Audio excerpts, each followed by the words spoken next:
I met my husband at the age of 18. We had a wonderful life in university, filled with laughter and fun moments. At the age of 5, he proposed to me, and I gladly accepted. I was excited and eager to start a family with Matthew, my husband. However, after trying so hard and realizing that things weren't working out, we decided to seek medical help. The diagnosis was devastating. He was sterile and could never fulfill one of my greatest dreams of becoming a mother. He was devastated and very sad. I tried to console him and make him feel better despite the circumstances. I suggested that we could adopt a child and change their life, bringing them much happiness. But Matthew didn't accept that possibility. He wanted to have his own biological child. He dreamed of teaching them to play soccer, sharing moments with them, and going to the park, among other things. He couldn't find a viable solution.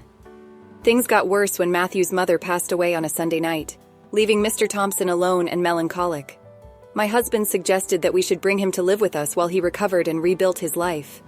I had no choice but to agree, as Matthew had been through a difficult week, and I would do anything to make him smile.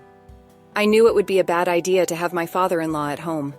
I never agreed to live with in-laws because they tend to interfere in marriages. In the first few weeks, I felt a bit uncomfortable with him always around, observing every move I made, as if I had to justify myself to Matthew.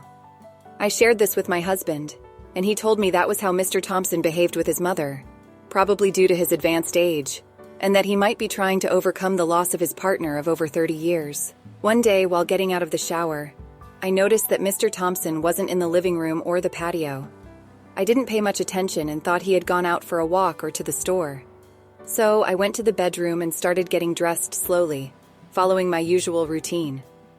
I was surprised when I saw, in detail through the mirror, someone watching me from inside the closet. I approached and suddenly opened the door.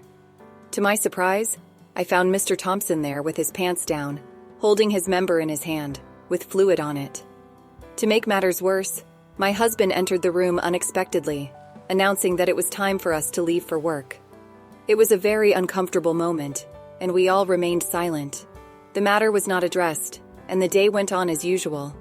A few days passed, and remembering the scene I had witnessed, I decided to meet up with a friend and tell her what had happened that morning. She suggested that I install cameras at the bedroom entrance and show Matthew how Mr. Thompson was hiding without permission in the room. Following her advice, I decided to place a camera directly pointing at the bedroom door. However, strangely enough, I never managed to catch him in the act. One day, he approached me and apologized. Since I didn't want to cause any trouble, I had no choice but to accept his apologies. Over time, living with Mr. Thompson improved. When he wasn't at work, he was a helpful person and started gaining my trust. We shared pleasant moments together. Suddenly, I started seeing my father-in-law as a mature, charming, and slightly mysterious man.